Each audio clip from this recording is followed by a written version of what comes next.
Welcome to Choice Classic Radio. Like us on Facebook, subscribe to us on YouTube, and help keep this show alive by donating at choiceclassicradio.com. For more of your favorite old-time radio shows, join us on our companion podcast, Choice Classic Radio Detectives, where we bring to you tales from the greatest detective shows the golden age of radio had to offer. And now, with 50 episodes made, broadcast on NBC Radio from 1950 to 1951, we bring to you Dimension X. Adventures in time and space, told in future tense. Dimension X.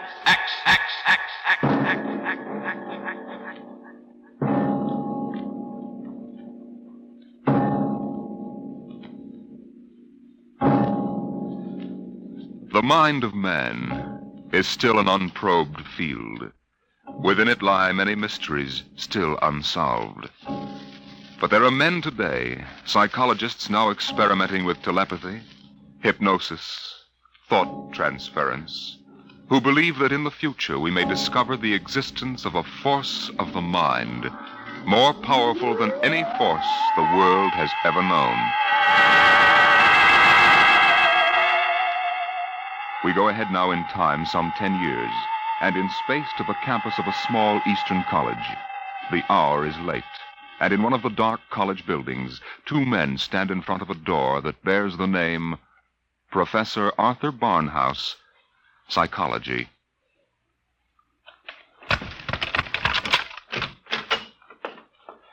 Well, here you are, Clinton. Thank you, Major. Here are the keys to the professor's desk and files. I guess you inherit everything now. You might as well dictate a full report while everything's still fresh in your mind. I'll wait and see you home. Oh, no, that isn't necessary. I'll be all right. You sure? After what's happened tonight, we wouldn't want you to have an accident, too. Major, after what happened tonight, I have a hunch the whole world is ripe for an accident. I'm afraid you're right, Clinton. Well, good night. Good night.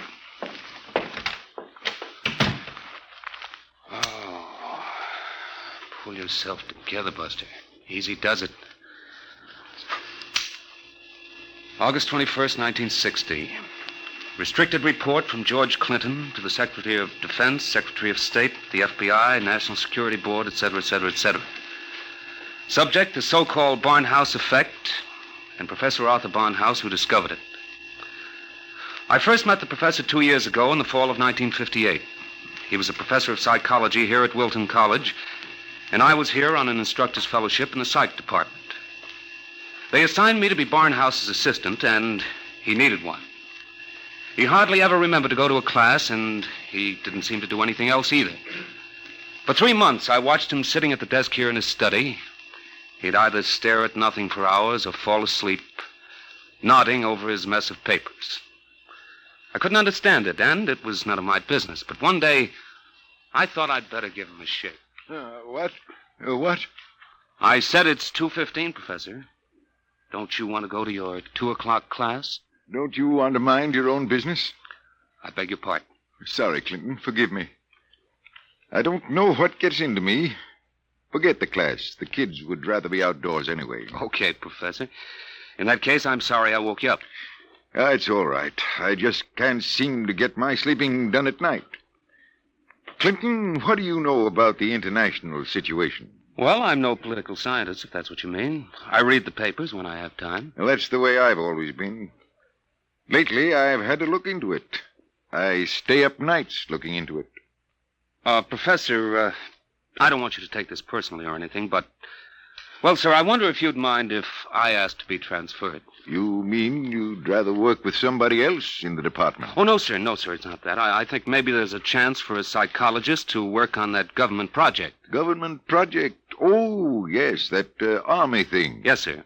They're trying to develop robot pilots for the new fighter rockets so they'll be expendable. Oh, yes.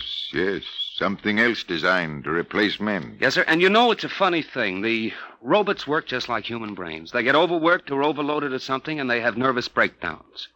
Now, if I could only find out what drives those electronic brains crazy, why, I'd feel Clinton, that I was... if you want to study a brain that's going crazy, never mind the robots, you can go to work on me. What are you talking about, sir? I don't know. I'm either crazy as a bedbug or a... Clinton, I wish you'd help me find out. Are you serious, Professor? I never was more serious in my life. I'm afraid I'm going out of my mind. But why? What makes you think so? This is what makes me think I'm crazy. Those dice? Clinton, do you know what the odds are against my rolling a 7? Oh, about 5 or 6 to 1. Watch. 7. Now, what are the odds against my rolling it again? Twice in a row? Plenty. About 100 to 1, I'd say. Watch. Professor, you're hotter than a $2 pistol. It's funny. That's what they said 8 years ago when I first discovered this. Discovered what? This force of the mind. I call it dynamo-psychism. You mean you shoved those dice around just by thinking about it? People have always thought there could be a force of the mind. You know that. Fortunately or unfortunately, I've learned to control it. Yeah? How did you happen to find out about this, Professor? Well, it was about 10 years ago, back in 1948. I made the mistake of going to a psychologist's convention, and in order not to appear unsocial, I happened to find myself, for the first and only time in my life, in a dice game. What happened? I didn't have the faintest idea what was expected of me, and someone told me to roll 7s. So I did. 10 of them. I'll bet you weren't asked back into that game. That night, in my room, I realized that it simply couldn't have been an accident, Clinton. I tried to reconstruct the exact scene, the position of my body, and finally, the thoughts in my mind. And that was what did it.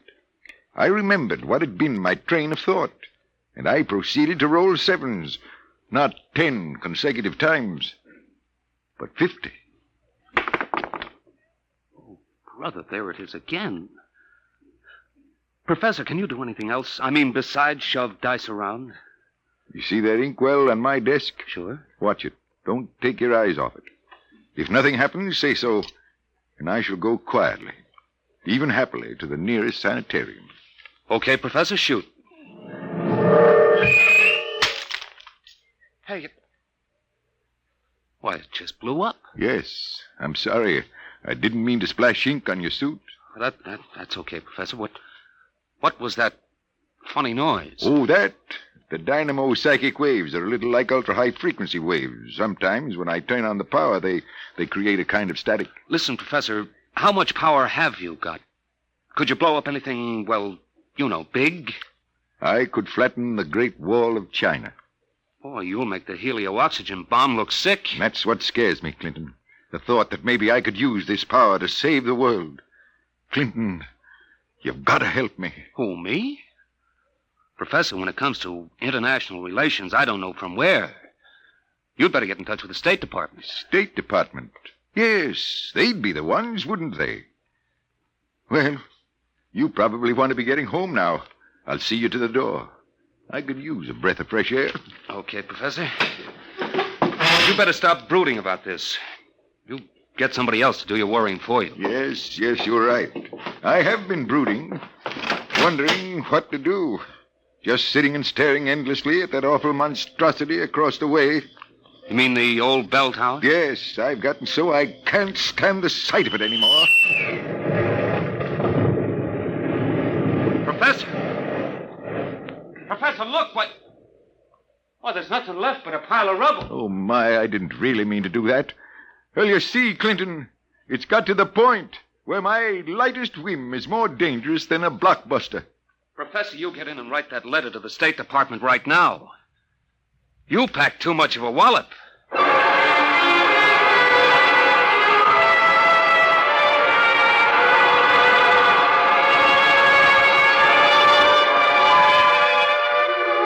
Professor Barnhouse mailed his letter, and things happened fast. The long arm of the Army reached out, and within 5 days, the two of us were deposited in an old mansion in Virginia, surrounded with a barbed wire fence and 20 guards, and labeled top secret. As soon as they'd seen a couple of small demonstrations, they set up a big test of dynamo psychism, and the professor was a very important guy. You could see him getting more unhappy every day. General Barker, I've got to talk to you. Just a minute, Professor. We're cleaning up the last details in Operation Brainwave. We'll roll at 1400 hours tomorrow. At 1400 what? 2 o'clock tomorrow afternoon. The robot-controlled fighter rockets will take off at exactly 1400 minus 10 and appear over the target at 1400. Watching from here over the video screen, you will then try to knock all 20 of them out of the sky. Think you can do it? Of course I can do it. Fine. Then we've taken care of everything. Everything except that you neglected to ask me if I wanted to do it. I don't. This whole thing strikes me as childish and insanely expensive. We'll decide about that. But what's the good of it? I wouldn't mind acting as a defense weapon if it were necessary. But I can make all wars and armaments unnecessary. I could give every nation what it needs. I could move mountains, build roads, dig irrigation canals. I have a technique which costs nothing and can do immense good. You're spending millions to prove that it can do immense damage. It doesn't make sense. You know something, General? He's right. Of course I'm right. I want you to send me and Clinton back to Wilton College. Right away. That's quite impossible, Professor. This operation has gone too far to be called off now. Yes, but... Even if we wanted to call it off. If your dynamo psychism really works, you're apt to be the key to our entire defense setup. But listen... You'll have to excuse me now. Major Cuthrell and I have to double-check the confidential list of the observers on this end. Have you got it, Major? Yes, General. It's right here. Alberts, Barker, Bernstein, Carter, Clinton, Cuthrell, Holbrook, Lawrence, Stein, Williams. Check.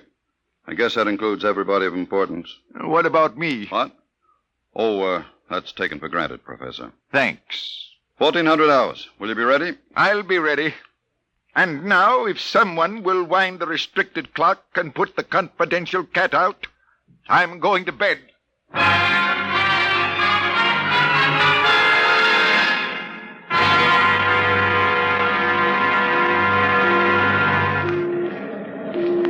YDR to brainwave control. Observation plane to brainwave control. Come in, please.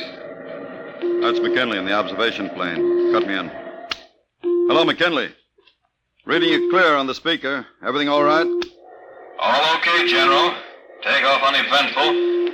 Fighter rockets now flying on course in perfect formation. Altitude 5,000 feet. Airspeed 865. Visibility unlimited. Are you tracking us? We've got you on radar. Haven't picked you up on the video screen yet. What's your estimated time of arrival over at the target? ETA, 2 minutes. Check. Remember, McKinley, the observation plane is not to enter the target range. Veer off and circle at the 10-mile limit. Bring the rockets overhead by remote control. Check. Observation signing off. 1 minute, 45 seconds to go, Professor Barnhouse. Are you in good shape? I'm all right, General. Good. You can all take our places in front of the video screen now. You sit here, Professor, in the center. Major Cuthrell, will you turn on the video screen? Right, General. Nothing yet. Just empty sky. Hold it. I hear him coming in. There are 20 of them, Professor. You think you can knock them down at this altitude? Distance has nothing to do with it. I don't want anything to go wrong. You're sure you feel all right? General, I know I can do it. If that's all that's worrying you, let's call the whole thing off and save $20 million. There they are. They're coming in. Get ready, Professor. 10 seconds. 9, 8, 7, 6, 5, 4, 3, 2, 1. Now, wide open, Professor. Well, go ahead, Barnhouse. Knock them down. I did. Nonsense. All you've done is blank out the video screen. What went wrong?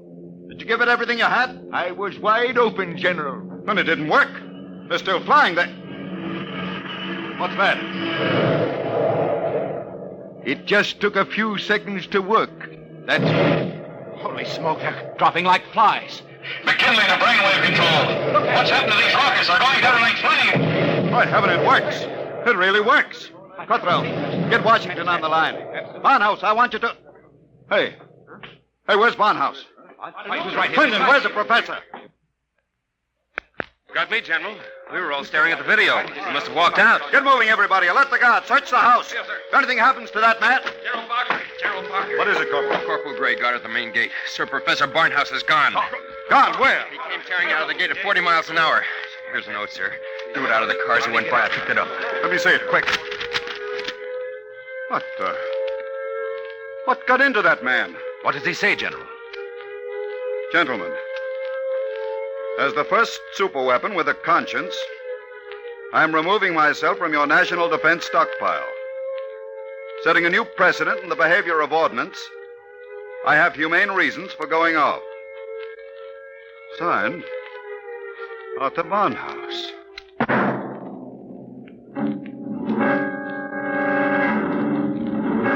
Barnhouse was gone, and within 12 hours, the world was on a spree.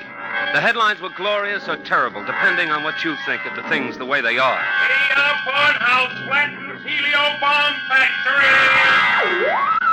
The dynamo psychic waves reached every corner of the world. In every country, every continent flashed the news of what was happening. Hey, Barnhouse knocks out hidden atomic stockpile in Asia! There was a new kind of war, the war of tattletales. Secret agents of every country hunted for the hidden armaments of their enemies, yelled about them in the newspapers, and immediately there'd be that warning burst of Barnhouse static, followed by... Radio-controlled fleet blown up on secret maneuver! The professor was out to make peace or bust, and nothing like him ever was.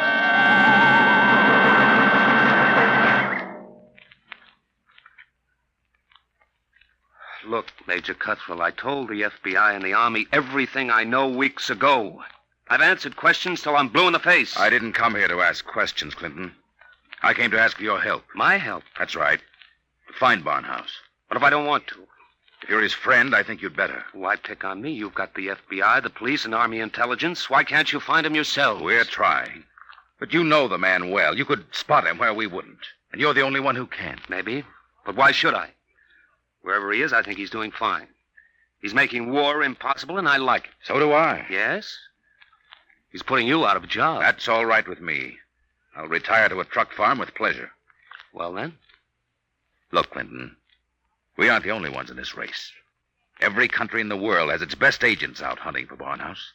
Nobody can beat that kind of a manhunt. He seems to be doing all right so far. Sure, but how long do you think he can keep it up? A week? A month?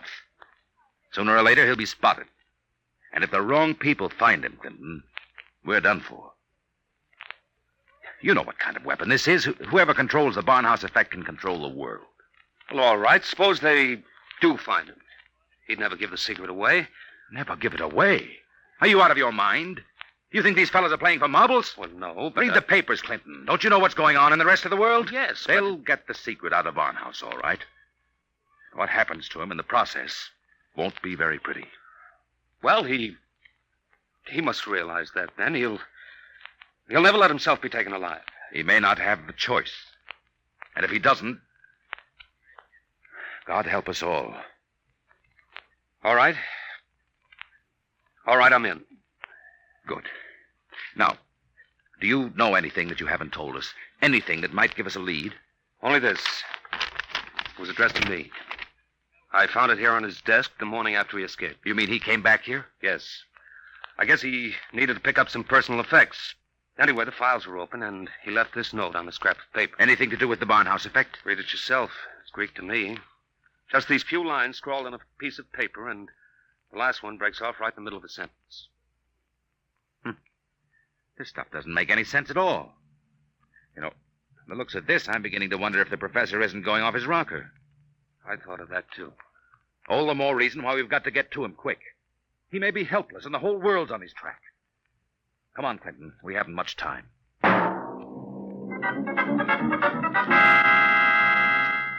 You say you do recognize this photograph, Mrs. Reardon? I tell you, it looks like Mr. Balfour's. He had the second floor front room for quite a while, but he left, I should say, about a week ago. Say, is he wanted for something? Yes, if he's the man I think he is. Well, now, I'd say you're looking for the wrong fella. That Mr. Balfour, he couldn't be a criminal. Why, he wouldn't even harm a fly. He spent all his time in his room, just thinking.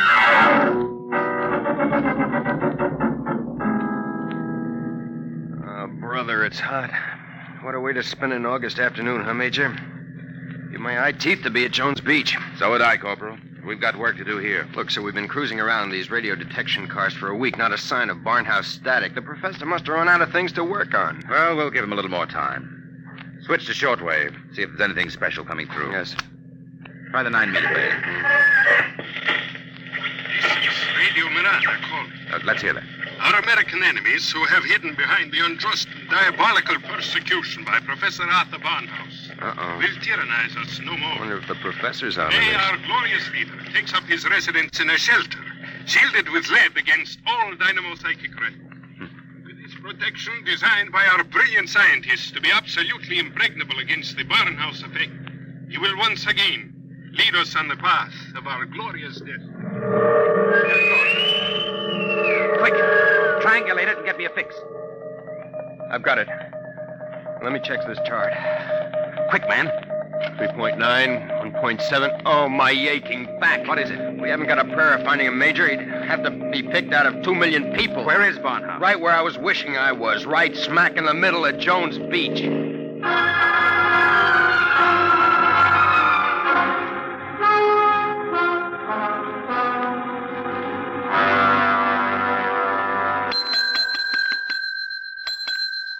Sorry, gents, we're full. No more rooms tonight. We don't want a room.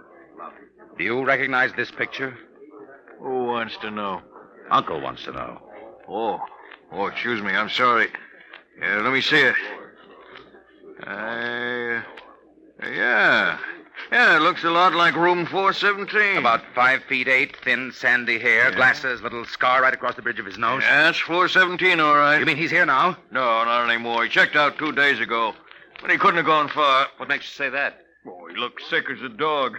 Couldn't hardly carry his own bag out. Uh-oh. Like I said to the other fellas, I said he looked like he was on his way to the morgue. What other fellas? Oh, the ones this morning. You're the second pair that's been asking for him.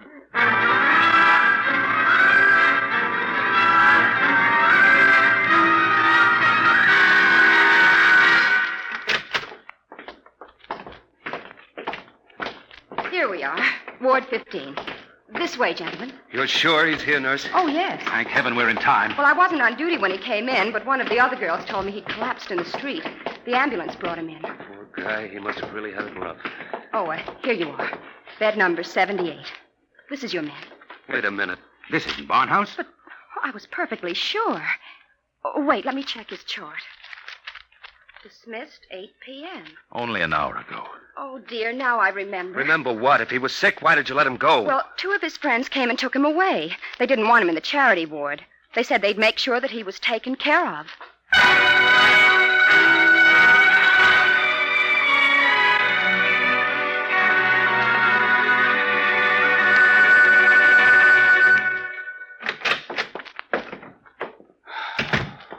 Every time I walk into this study, I keep hoping somehow I'll wake up out of a bad dream and find the professor just sitting here.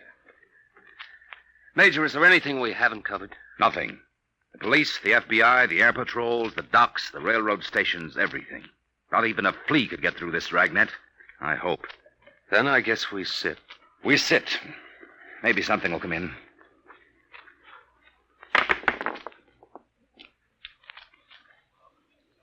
Do you have to roll those dice? I'm sorry. I wasn't thinking. An hour.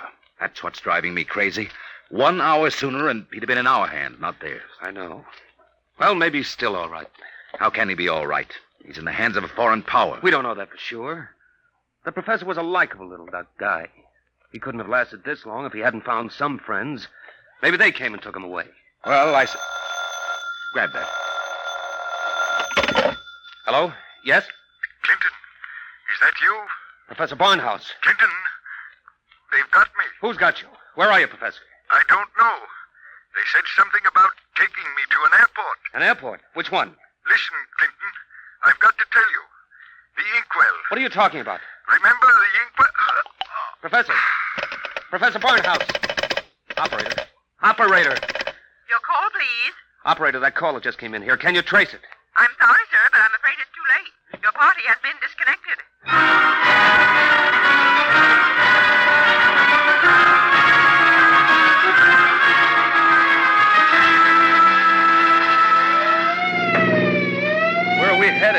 didn't say which airport. Just a hunch. The commercial airfields are all covered.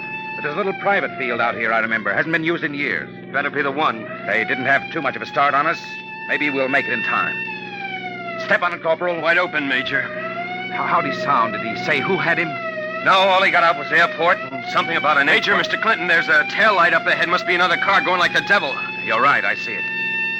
They're turning into the airfield. Come on, faster. Hold everything. Look up ahead. They're switching the floodlights on at the field. There's the plane down at the other end, all warmed up and ready to go. We'll never make it on the road. Hang on, I'm going through the fence, right?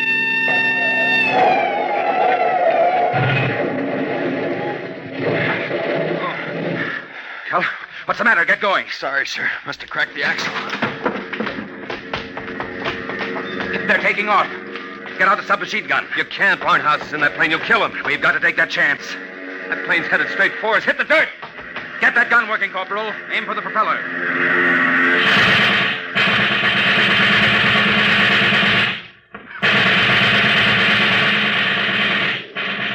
Couldn't get him, Major.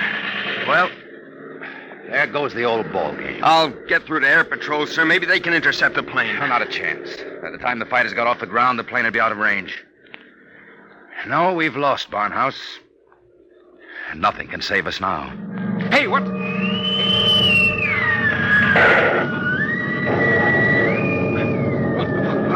What hit me? Clinton, are you all right? Yeah, sure. The plane. It's gone. I know.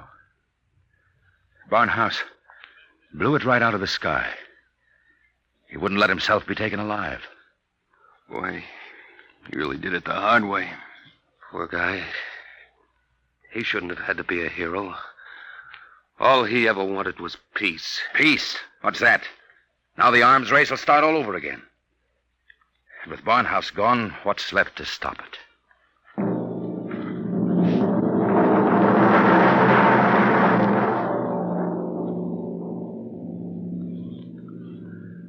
So they brought me back here to the professor's old study to dictate this report. I'm sitting here at his desk, and it's just the way he left it. Papers all over, even his old pair of dice. Arthur Barnhouse is dead. That's going to be good news for some people when they find out. The saber rattlers of the world will be busy as of tomorrow morning, getting ready to whoop up another war. But I'm afraid they're in for a little surprise. It's 3 a.m. now. And before morning comes, I intend to vanish, disappear completely. That's the last that anybody will ever see or hear of me directly. That's why I want to tell you now. I've been looking at the new inkwell here on the desk. The professor's last words were something about an inkwell. And in it I found a little scrap of paper. Just a few words, but they complete the note I showed the major. The note that didn't make any sense. The whole thing makes sense now. Professor Barnhouse may be dead. But you haven't heard the last of the Barnhouse effect. Not yet. I've been experimenting while I've been talking to you. And now the time has come for me to say goodbye. You see, I've just rolled my 50th consecutive 7.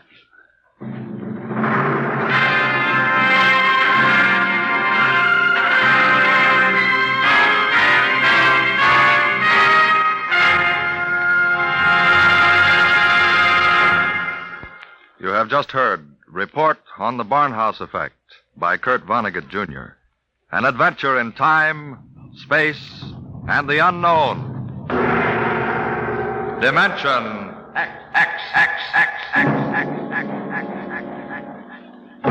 Next week, the strange story of the interspace rocket Star Cloud, which vanished mysteriously behind the Great Galactic Barrier in the year 1986. What happened to it and to its crew? We'll tell you next week.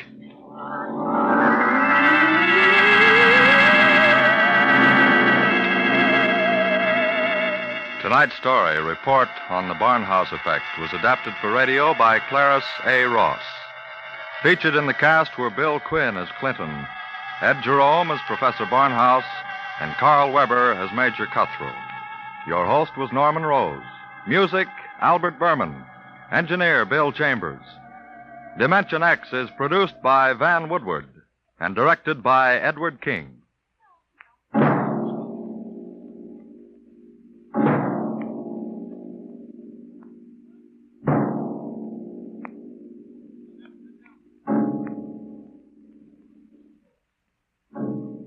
Tomorrow, hear Sam Spade. Now it's Truth or Consequences on NBC.